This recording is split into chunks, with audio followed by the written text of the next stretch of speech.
prefabricado ubicado en un data center de primer nivel?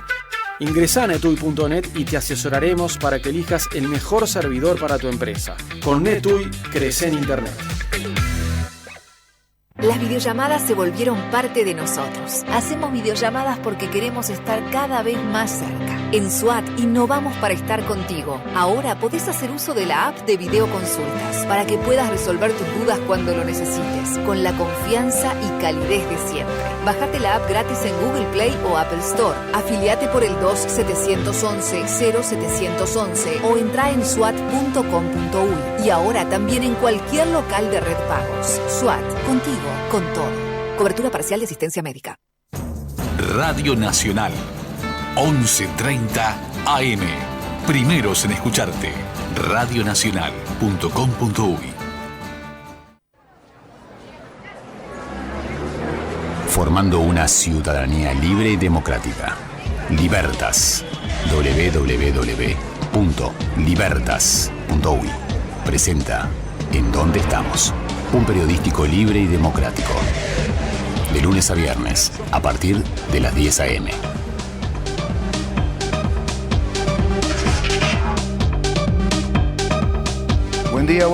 Buen día República Oriental del Uruguay, buen día a toda la ciudadanía de este país en un día frío, 17 de mayo. ¿Cómo le va, Maxi?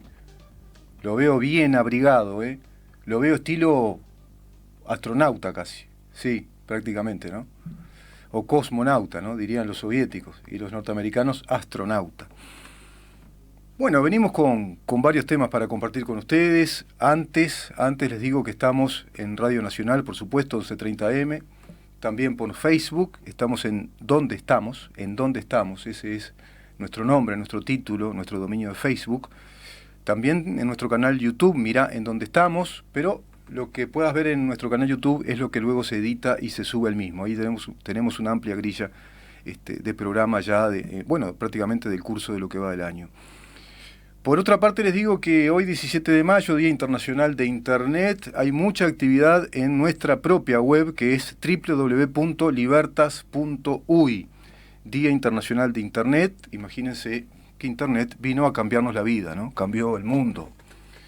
¿Una frase hecha? No, una realidad hecha, una realidad construida. Cambiar todas nuestras relaciones empresariales, interrelaciones también científicas, educativas, gubernamentales. Hoy toda la actividad humana navega a través de Internet, se informativiza a través de Internet.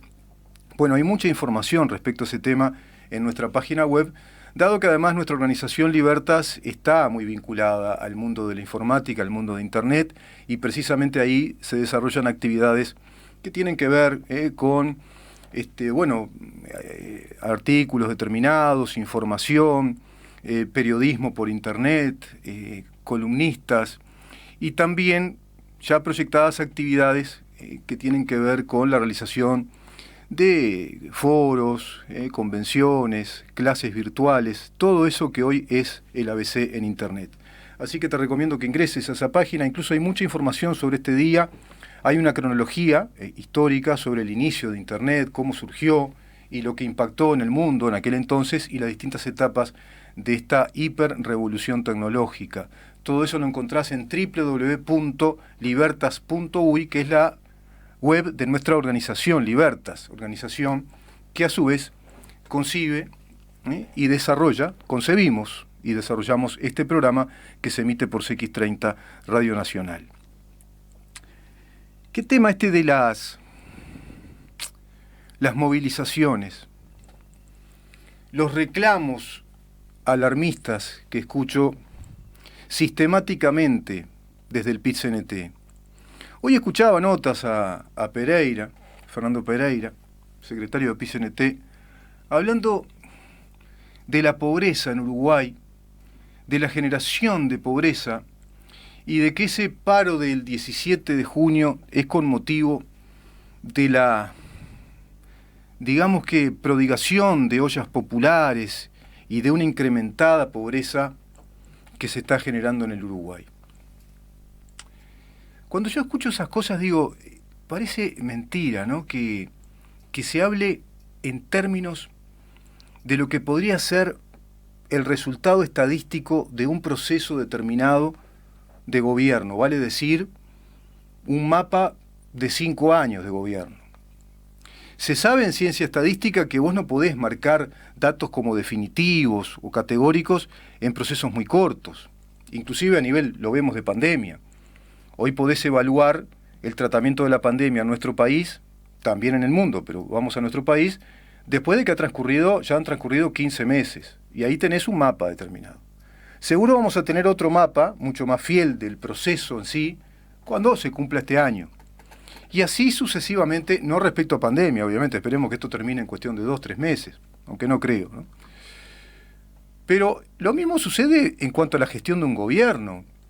Vos para evaluarlo tenés que esperar que transcurra ese periodo de gobierno y ahí tenés el mapa completo de lo que se ha desarrollado en ese gobierno, de lo que se resolvió bien, de lo que no se resolvió y de lo que se hizo mal. Ahí tenés los datos en un proceso de tiempo, en un lapso que te permite evaluar un mapa que hace a la totalidad de ese gobierno.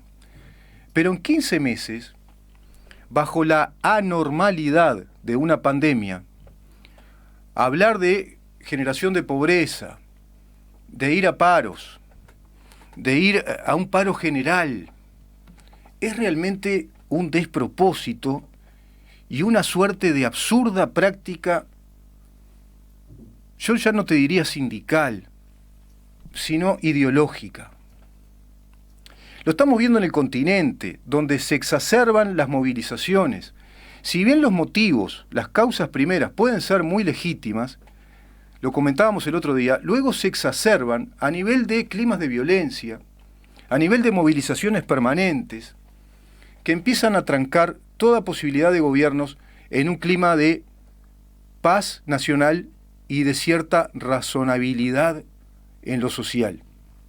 Es imposible que un país pueda prosperar si hay sistemáticos paros, huelgas, y a su vez una prédica constante desde un relato propagandístico que lo único que hace es incentivar el odio, el resentimiento. Bien se decía hace un rato en el programa anterior que hay que evaluar cómo llegó al poder el Frente Amplio. Y llegó al poder después de una crisis. Después de aquella crisis del 2002, que el presidente Jorge Valle la sobrellevó de manera ejemplar, con excelencia, dejando un país que no cayó en el default como cayó en nuestro país hermano, dejando un país blindado económicamente y con categoría de país inversor. Dejó un país con una inflación moderada respecto al proceso de crisis en la región, con fuga de capitales, con bancos que caían, que quebraban o quebraban fraudulentamente, muchos de ellos. Acá se paró toda esa corrida. Tras cartón, la fiebre aftosa, que complicó la calidad de nuestro ganado y le dio mala fama internacional y se tuvo que levantar esa imagen. Viene entonces el Frente Amplio con banderas de prosperidad y con promesas de defender los capitales nacionales y de evitar la extranjerización de la tierra y de no meter la mano en la lata. Y fue todo lo contrario, fue todo lo contrario.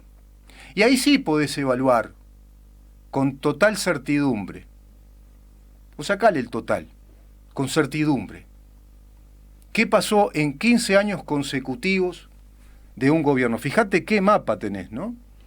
Qué lindo para las ciencias sociales, para los estudiosos, en lo estadístico, en la evaluación de esa estadística, para establecer esa estadística en términos comparativos con gobiernos precedentes a los 15 años del Frente Amplio, y lo que ahora podés comparar, y todavía no. Van 15 meses, bajo pandemia, bajo situaciones económicas anormales, no solo en el país, sino en el mundo, bajo situaciones sociales, laborales anormales, no solo en el país, en el mundo. Y a su vez, el país no está tan mal como otras partes sí, u otros países del mundo sí están muy mal. Promedio general de contracción del PBI, según el Banco Mundial, es del 10%. El 10% de la producción bruta de riquezas de los países se ha contraído al 10%. Algunos un poco más, otros un poco menos. Eso va a generar un proceso inevitablemente inflacionario. Eso va a generar un proceso inevitablemente de restricciones laborales. Va a incrementar las tasas de desempleo. En el mundo está pasando eso, en el mundo. Entonces hablar de que se está incrementando el desempleo, que se está generando más pobreza, cuando el gobierno está haciendo un esfuerzo de 900 millones de dólares con el fondo coronavirus y está cubriendo todas las necesidades sociales según todos los planes sociales, inclusive agregándose planes sociales de cobertura a través de subsidios y a través de exoneraciones fiscales y de exoneraciones impositivas, de extensión de seguros de paros parciales. Es realmente absurdo plantear en este momento del país, en este contexto, movilizaciones de ese tenor, movilizaciones por el desempleo. Es increíble, es realmente increíble. Eso no colabora, no ayuda, todo lo contrario. Está haciendo los deberes, lo decíamos el otro día, lo vamos a repasar en la semana, con documentación, está haciendo los deberes a los principios de acción revolucionaria, de esa revolución molecular difusa del Foro de San Pablo. No es casualidad, ¿verdad?, que hay movilizaciones fuertes en Brasil, con gente encapuchada, de color rojo, y la esfinge o la imagen del Che Guevara. No es casualidad que la imagen del Che Guevara y gente encadenada, y son todas consignas proletarias, se den en Perú, con incluso la hoz y el martillo, y banderas contra, quizá también la impresentable Fujimori. No es casualidad que se den movilizaciones con las mismas imágenes en Colombia. No es casualidad que se haya buscado por todos los medios desestabilizar al gobierno chileno. Y no es casualidad que en este país también estemos viendo este proceso constante de movilizaciones buscando ese resentimiento. Cuando nos enteramos los uruguayos el otro día que la ministra de Economía, Susana Arbeleche, decide definitivamente ir a una primera toma de crédito, porque ya el país lo precisa, porque tiene motores apagados por esta anormalidad, y obtiene ese préstamo con la tasa de interés históricamente más baja para el país y a nivel mundial. Recibimos la tasa de interés más baja al mismo nivel que los Estados Unidos. ¿Y saben por qué? Porque consideró el Fondo Monetario Internacional, consideraron los bancos internacionales, consideraron las consultoras internacionales que Uruguay, a través de las medidas que fue tomando este gobierno, a través de la cautela fiscal, impositiva, a través de la austeridad y del ahorro, tiene el grado inversor alto, tiene la confiabilidad internacional más alta que el Uruguay ha tenido en todos los tiempos y bajo pandemia. Entonces uno se pregunta, ¿y en dónde está entonces el motivo real de manifestarse contra un gobierno bajo pandemia a ese nivel de exacerbación social, cuando paralelamente a ello se viene haciendo una campaña electoral de recolección de firmas para ir por el mecanismo directo de democracia, que es el referéndum, a la derogación de 135 artículos que la mayoría electoral del país eligió cuando ganó esta coalición? Entonces yo cierro con esto, esta especie, no sé, llamarla de deshilachada editorial. Generar la crisis, crear crisis, fabricarla, ejercicio revolucionario ideológico. Porque siempre las izquierdas, la historia lo demuestra, siempre obtienen el poder del Estado desde las crisis. Cuando hay crisis económica que la fabrican, la elaboran, desestabilizan procesos de gobierno, desestabilizan procesos de inminentes inversiones, porque los inversores no son bobos, dicen, no, ese país está minado de un sindicalismo ideologizado que para nada es profesional, no apunta a la verdadera interrelación laboral de trabajadores y empleadores y en relación con el gobierno, sino que tienen un fuerte componente ideológico y están permanentemente en una pulseada por llegar al gobierno. brazo armado, ideológico, militante de una fuerza de izquierda que se llama Frente Amplio. Esa es la verdad de la milanesa. Esa es la verdad. Y después vas a ver que se repite la misma argumentación todo el tiempo, porque son evidentemente voceros de un argumento propagandístico, pero no te aportan nada a tu pensamiento, no te agregan nada, no te instruyen en materia de economía, en materia de políticas de Estado. Ya está con nosotros el diputado Felipe Schipani, diputado, doctor en Derecho y Ciencias Sociales, diputado por el Partido Colorado, quien siempre nutre las columnas de los lunes, hablando precisamente de un tema que es medular, la actividad parlamentaria en nuestro país. Conversamos con él acerca de, todos los cambios que se vienen en materia educativa. La ley de urgente consideración tiene previsto un montón de cambios para restablecer el proceso educativo. Y yo quería hablar con él porque en materia de educación salió una nota en El País que ratifica o le da la razón a aquel pedido de informes que él hizo a ANEP respecto a la exacerbación de horas de licencia que superaban las horas de licencia que están establecidas por convenio y que son legales, son legítimas, y había manejado un caso, pero él sospechaba que esto iba a ser sistémico, y efectivamente se confirma, y es a través de aquella presidencia de Celsa Puente. Y bueno, hay un montón de docentes sindicalistas que tienen muchísima más cantidad de horas que las horas que permite el reglamento. ¿Cómo te va, Felipe? ¿Qué tal, Rubén? Un placer estar en contacto contigo y con tu audiencia. Es así, sabes que vi esta nota del País y bueno, es un montón de casos que van confirmando tu teoría a partir de aquella investigación primera que hiciste, aquel pedido de informes, que incluso viste que popularmente se dice denuncia. Bueno, hiciste un pedido de informes dado que viste una irregularidad tremenda del caso del profesor de historia, si no me equivoco, Slamovich, ¿puede ser? Exacto. Lo que viene a confirmar esta respuesta al pedido de informes que me hace Secundaria es lo que sospechábamos y dijimos en el programa en su momento, de que esta no era una práctica que solo refiriera al profesor Slamovich, sino que era una práctica generalizada del sindicato FENAPES, ¿no? La obtención irregularmente de horas para actividades sindicales, y es bueno recordar y distinguir, estas no son las horas que por fuero sindical y por ley le corresponden a los sindicatos para desarrollar su actividad sindical. Estas eran horas adicionales a esas horas que por ley tenían, que se obtenían a través de un mecanismo absolutamente ilegal, ¿no? En el caso de Slamovich se presentaban certificados falsos, invocando la existencia de un convenio que después quedó demostrado por la propia actuación de la jurídica de Secundaria que no existía. Y bueno, y aquí se habla de muchas cosas porque son muchas actas, pero por ejemplo la presidenta de Secundaria de la época habla de excesiva cantidad de horas. Se nota además en el transcurso de esas sesiones la incomodidad que había con la situación que estaban planteando, las presiones del sindicato, y bueno, y se llega a decir, y esto creo que es la frutilla de la torta para resumir, de que la decisión que se estaba tomando era un acto político y por eso se pedía discreción, ¿no?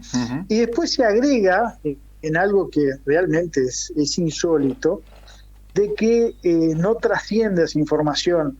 El consejero Javier Landoni, que en aquel entonces era consejero de Secundaria, dice que evitemos que se filtre esto que estamos discutiendo, porque si no sometemos a estos sindicalistas al escarnio público, porque es un tema muy sensible y tenemos que protegerlos.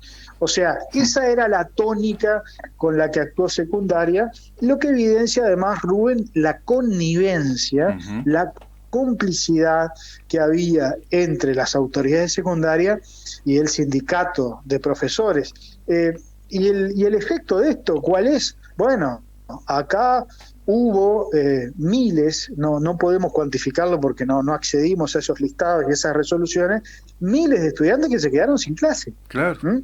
Porque estas horas no tenían suplencias, o sea, porque se pedían prácticamente en el día y los estudiantes se quedaban sin clase, iban al liceo, el profesor no venía y se tenían que volver para sus casas. Ese punto es importante.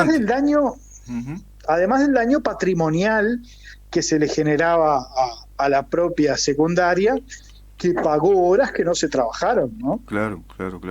Ese punto, decía Felipe, es muy importante. Tú lo aclaraste la otra vez, que es el tema de las horas que están dadas por licencia sindical, las que corresponden por reglamento o por convenio. Bueno, se prevén, está previsto que venga el suplente del profesor titular y no perjudica al alumno. Ahora estas horas, como lo estás explicando, se piden el mismo día, no se pueden cubrir esas vacantes y quedan los alumnos con cantidad de horas sin recibir la educación que les corresponde. Y por otra parte, claro, el perjuicio económico para el Estado en sí, ¿no? Totalmente. Además de, dejar en evidencia el doble discurso, ¿no? Porque esta gente dice defender la educación pública, poner la centralidad en el alumno, y la verdad que poco les importaba los alumnos y la centralidad y la educación pública, uh-huh. ¿No? Después hacen gárgaras con los trabajadores y los más desposeídos, y dejaban a los hijos de los trabajadores sin clase, ¿no? Claro. Realmente son alarmantes estas actas, demuestran un accionar apartado de las normas, pero apartado de lo que debe ser la acción de un gobernante, que debe siempre bregar por el interés general. Uh-huh. En el caso de la educación, bregar por la educación pública, bregar por el bienestar de los estudiantes, sí. Y no buscar estos artilugios apartados de las normas para beneficiar a un grupo de sindicalistas, ¿no? Qué hipocresía, ¿no? Cuando escucho eso de no darle luz pública a este tipo de investigaciones o de pedidos de informe, porque puede someter al escarnio público a docentes. Es como decir, cometemos el delito, pero después no digas que nosotros cometemos el delito, porque si no vamos a quedar pegados. Una cosa así, ¿no? Para traducirlo en criollo. Es bravo, ¿eh? Es brava esa mentalidad. ¿Qué mentalidad es tan egoísta, tan estrecha? Y como bien decís, Felipe, ¿cómo tiene ese doble discurso? Porque son los abanderados de la educación pública, de velar por el hijo del obrero, el estudiante, y es todo lo contrario. Los han perjudicado en todos estos años porque ha sido pésima la tarea educativa del gobierno del Frente Amplio en 15 años. Lo están dando las estadísticas, no lo estoy diciendo yo, lo dan las estadísticas, las pruebas PISA, lo dan las estadísticas de los niveles de deserción que hay, que realmente es alarmante, ¿no? Es decir, ¿cuántos adolescentes terminan los ciclos secundarios y en estos últimos 15 años? Es bajo. ¿Cuántos ingresan al liceo con graves dificultades de comprensión lectora, que después se los ve en esos test que se hacen con parámetros académicos, científicos internacionales a los gurises de 15 años? El nivel de egresos. ¿Qué calidad de estudiante tenemos que vaya hacia la universidad en estas generaciones? Entonces, lo que tú decías, Felipe, quiero redondear la idea con esto. El interés común o el interés público es muchísimo más grande de lo que pensamos, porque no solo está radicado en el beneficio del estudiantado, sino que en el beneficio de la sociedad, porque si esas generaciones están bien formadas, la sociedad uruguaya va a crecer. Ahora, si la formás mal o la deformás, perjudicás al conjunto de la sociedad. Y parece que esta gente no ve eso, ¿no? Es impresionante. Totalmente. Esto de alguna manera explica ese deterioro educativo, ¿no? Uh-huh. Al que tantas veces hemos referido. Y además el sentimiento de impunidad, ¿no? Porque para dejar asentadas en las actas estas reflexiones, uh-huh. Eso surge a partir de un sentimiento de impunidad, uh-huh. de creer que uno va a estar así eternamente, que nadie va a ir a leer eso que se está señalando. De modo que es una situación muy lastimosa, uh-huh. pero queremos seguir indagando, porque hay muchos aspectos que no conocemos, hay muchos hilos que hilvanar, uh-huh. hay muchos cabos que atar, y entre otras cosas nos gustaría conocer la versión de los involucrados que no han hablado del tema, ¿no? Claro. Porque FENAPES lo único que ha dicho es salir a decir de que esto es una persecución sindical, una cacería de brujas, pero no ha establecido un solo argumento para desmentir esto que estamos señalando, uh-huh. y las autoridades secundarias de la época tampoco han dicho nada. Uh-huh. De modo que nosotros en el seno de la coalición este tema lo vamos a conversar, uh-huh. para ver cómo sigue a nivel parlamentario, sin perjuicio de lo cual ya hay una investigación administrativa dispuesta por secundaria. Sí, perfecto, Felipe. Y bueno, estaremos al tanto de toda esa investigación, por supuesto. Contaremos contigo para informar acá a todos nuestros oyentes de cómo transcurre esa investigación, que es bien necesaria, ¿eh? Es muy importante que la población uruguaya se entere de qué ha pasado en todos estos años en materia educativa, con esa cooptación incluso ideológica dentro de la educación, y con aquella reforma educativa que estableció el doctor Tabaré Vázquez de darle el voto a los gremios de la educación, que ahora por supuesto se les da la voz y no el voto, para que las autoridades educativas sean las que puedan llevar adelante un plan de educación. ¿Qué tema? Bueno, vamos a estar a eso. Sirve para reflexionar sobre eso, ¿no? Porque justamente uno de los cambios que introdujo la LUC fue el cambio en la gobernanza, en donde los consejos ya no hay más representantes de los sindicatos, ¿no? Porque después eso termina en esto, ¿no? Claro. En que el consejo termina siendo cooptado por el sindicato. Claro. Y bueno, y estas prácticas se generalizan. Sin duda, sin duda. Hoy escuchaba al diputado Goñi también plantear que en esta reforma que plantea la Ley de Urgente Consideración están establecidos determinados parámetros educativos que vimos totalmente desaparecer del país. Uno de ellos es, yo lo veo con mis sobrinos, por ejemplo, metodologías de estudio. Están haciendo secundaria, Felipe, y no tienen un método de estudio. No se les enseña, por ejemplo, a nivel de, ya lo que antes se decía preparatorios, pero a nivel de los últimos años de secundaria. ¿Y con qué propedéutica, ¿no? ¿Con qué metodología de estudio ingresa a la universidad un chiquilín o una chiquilina que no tiene ni siquiera una metodología de estudio afincada en su disciplina de estudio? Eso nunca les preocupó, nunca les preocupó. No les preocupó, por ejemplo, que también sé que está planteado en esta reforma educativa, fortalecer los planes educativos de las materias que son de real importancia, matemáticas, física, ciencias biológicas, historia, filosofía, todo eso muy descuidado, sumamente descuidado, y que genera sus efectos después que nos enteramos todos, ¿no? No hay comprensión lectora, ¿no? No hay desarrollo básico de razonabilidad o de racionamiento.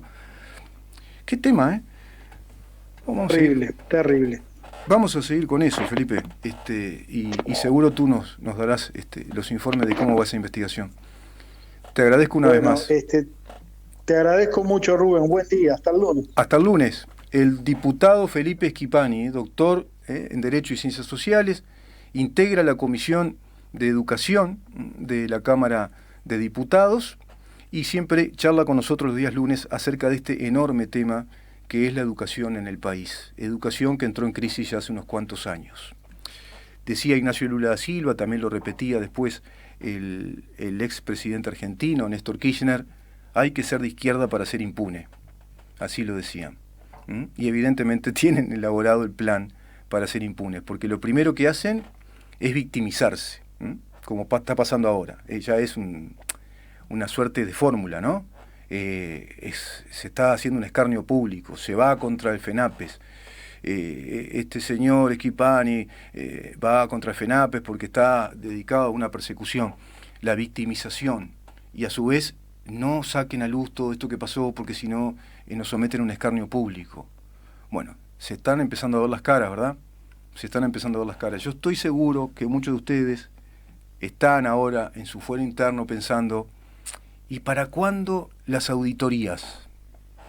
¿Para cuándo las auditorías que desenmascaren todo este plan sistemático de robo a nuestro Estado, a nuestra República? ¿Qué pasó que después de tantos años de bonanza económica nos arrojan la herencia de un país con un 10,tanto% de desempleo? Que nos arrojaron un país deficitario en un 5,1% de déficit fiscal después de toda esa bonanza económica, de los commodities que se multiplicaron económicamente por 400 en los volúmenes de exportación, cuando los mercados del mundo tuvieron la fluidez y la apertura como nunca hubo, cuando se dieron al lujo de desaprovechar inclusive tratados bilaterales porque el señor Gargano y el PCNT le dijo al presidente Tabaré Vázquez que no fuera presidente en ese sentido, que se quedara callado la boca y no fuera a un acuerdo bilateral con Estados Unidos, por ejemplo, y con Chile. ¿Qué pasó con ese Uruguay? Eso hay que desenmascararlo. ¿Qué le pasó a ese Uruguay que fundió tantas empresas como nunca vimos? ANCAP, Pluna, Gas Ayago, subsidiarias de ANCA que sacaron dinero de nosotros para transformarse en empresas privadas con CEOs empresariales que tienen brutos sueldos. Y esa gente es la que hoy habla de que se está generando pobreza y que luchan por los pobres. En esta época hablar de eso. Además yo les corregiría el término pobreza, ¿eh? Es indigencia. Es la indigencia de miles, de cientos de miles de uruguayos que los hicieron dependientes del Estado, que los hicieron dependientes de los subsidios de un Estado prebendario, que es el que siempre crean las izquierdas, para que después diga esa gente, muy limitada, pobrecita, en su pensamiento, en su contextura cultural, qué bien, papá Estado, cómo nos da todo esto. Es lamentable. Cuando en 15 años, con mayorías parlamentarias, que es algo así como una especie de matiz de gobierno único que tiene nuestra Constitución de la República, cuando le otorga esas posibilidades a un gobierno que gane por una amplia mayoría electoral, a su vez obtiene las mayorías parlamentarias, mirá qué juego hay ahí, y esas mayorías parlamentarias te permiten, como diría mi abuelo italiano, legislar a piacere. O sea, legislás como vos querés, porque vos tenés todas las mayorías parlamentarias. Si querés hacer las cosas bien, las hacés. Si no querés también, las hacés muy mal y las camuflás además. Porque tenés todo el poder como si fueras un partido único. Y recuerden aquellos más o menos veteranos o más veteranos que yo, veteranas también, por supuesto, porque yo siempre voy al universal, no me acostumbro a eso de uruguayo, uruguaya, veterano, veterana. ¿Se acordarán cuando Tabaré Vázquez pedía, por favor, que ganaran por mayorías? Que fue la última vez que el Frente Amplio le gana la presidencia a aquel primer Lacalle Pou, candidato a presidente. Y cuando fueron mayorías parlamentarias, recordarán que la oposición, hoy representada en este gobierno, pero no en personas, porque hay personas nuevas además, pero sí en materia de partidos políticos, inclusive no totalmente, porque surge Cabildo Abierto, pero sí respecto al Partido Colorado, respecto al Partido Nacional. El Partido Independiente fue un partido bisagra, pero Partido Colorado y Partido Nacional quedaron menoscabadas, reducidas a una expresión mínima política como para decir, ahí está la oposición, vivimos en una democracia porque están ahí los diputados y senadores del Partido Colorado y Partido Nacional. Pero no tenían ninguna posibilidad, porque tenían mayorías parlamentarias, primer gobierno de Tabaré Vázquez, mayorías absolutas. Después obtuvieron las mayorías, no absolutas, pero mayorías parlamentarias. Entonces, solo para una ley de orden público necesitaban las 2/3 partes del total de los componentes de la Asamblea, es decir, del Poder Legislativo. Eso establece la Constitución. Cámara de Diputados, Cámara de Senadores. Tienen que tener los 2/3 del total de los componentes, no de los presentes. Tienen que ir todos y votar en 2/3 partes a favor de una ley de muchísima importancia, que son las que menos se legislan. Pero lo pudieron hacer en la primera, ¿eh? Y sin embargo no vimos una buena formulación en materia educativa, en materia fiscal, financiera, seguridad pública, nada. Todo fue, parafraseando a Florencio Sánchez, barranca abajo. Todo fue barranca abajo en el país. Cada vez más narcotráfico, cada vez más delito violento, cada vez más analfabetos, cada vez más cooptados ideológicamente, cada vez más una sociedad violenta. Ya no es más el Uruguay aquel solidario, pero más que solidario, que eso es una palabra también muy desde el lado de la izquierda, no está más aquel Uruguay, digamos, de la buena vecindad, de la gente buena, del te tiendo una mano, me pongo a conversar, de esa clase media con un componente cultural importante. Ya no está más eso, se destejió. Y en estos 15 años se vino totalmente barranca abajo. Vamos a una pausa y ya vamos a conversar, mirá, respecto a otro tema que también estamos pero recontra en el debe y que tiene que ver con la mala praxis política de estos 15 años. Vamos a hablar arrancando el año 2009, que tiene que ver con un emisor subacuático que se está construyendo en Buenos Aires, en el Dock Sud, y que va a contaminar todo el Río de la Plata, y no les importó nada, no controlaron nada. Vamos a hablar un poco de eso, vamos a hacer una cronología, porque va a estar con nosotros el doctor Edinson González Lapeire para explicarnos exactamente qué es lo que está pasando con ese emisor subacuático, vertedor de aguas tratadas al Río de la Plata. Quédate ahí.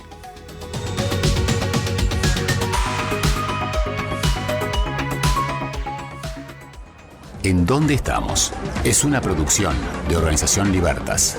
www.libertas.uy. Una puesta al aire de CX30, Radio Nacional. Periodismo independiente, libre y democrático. De lunes a viernes, a partir de las 10 a.m. Guión y conducción de Rubén Moyano. Hay cosas que ya sabíamos de antes, como que lavarte las manos más y mejor te protege de los gérmenes. O que si necesitas un acompañante para vos y tu familia, es mejor que lo haga alguien que sepa de salud. Por eso preferís Acompaña, la única que te asegura un servicio totalmente a cargo de enfermeros titulados. Acompaña, enfermeros que te cuidan. 0800-8939. Café Jurado, directamente desde la planta hasta su propia taza, siempre garantizando la mejor calidad. Café Jurado, su cuerpo, su intenso sabor y su aroma hacen de nuestro café un placer único. Desde 1912, pasión por el café. Pensá en tu economía, pensá en el medio ambiente. Tenemos reciclados de cartuchos compatibles y originales. Reparación de impresoras, equipos PC y notebook.